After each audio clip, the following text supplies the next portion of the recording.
Fitness trainer শিমুর সঙ্গে সোহেল তাজের বিয়ের ছবি প্রকাশ্যে।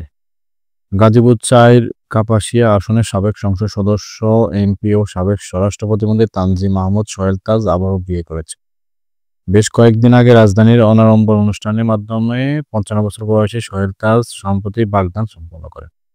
ধানমন্ডিতে নিজের ফিটনেস সেন্টার ইন্সপায়ারিং হাস্যোজ্জ্বল ভঙ্গিতে হাঁটু গেড়ে বসে তারই ফিটনেস সেন্টারের ট্রেনার শাহনাজ পারভীন শিমুর হাতে আংটি পরিয়ে বাগদান সম্পূর্ণ করেন সোহেল তাজ। সে সময় বাগদানের সত্যতা নিশ্চিত করেছেন সোহেল তাজের সাবেক ব্যক্তিগত সহকারী আবু কাউসার। জানিয়েছিলেন, আমিও বাগদানের সময় উপস্থিত ছিলাম। এই সময় সোহেল তাজের ছেলে ব্যারিস্টার তুরাজ তাজ, ছেলের বউ, নাতিসহ বন্ধু ও ফিটনেস সেন্টারের সবাই উপস্থিত ছিলেন। বাগদানের সে ছবি ও ভিডিও সামাজিক যোগাযোগ মাধ্যমে ছড়িয়ে পড়ে, ভাইরালও হয়। এবার প্রকাশ্যে এলো তাদের বিয়ের ফটোশুটের ছবি। ছবিগুলো প্রকাশ করেছে ওয়েডিং ফটোগ্রাফি প্রতিষ্ঠান ড্রিম ওয়েভার।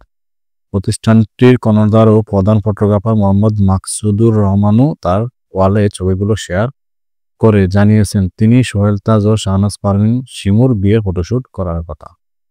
জানা গেছে, ঠাকুরগাঁওয়ের মেয়ে শিমু মা ও 2 ভাইকে নিয়ে ঢাকায় বসবাস করেন। দীর্ঘদিন ধরে একসঙ্গে কাজ করার সুবাদে সোহেল তাজের সঙ্গে তাদের সখ্য গড়ে ওঠে। তারই ধারাবাহিকতায় উভয় পরিবারের সম্মতিতে বিয়ের বন্ধনে আবদ্ধ হওয়া।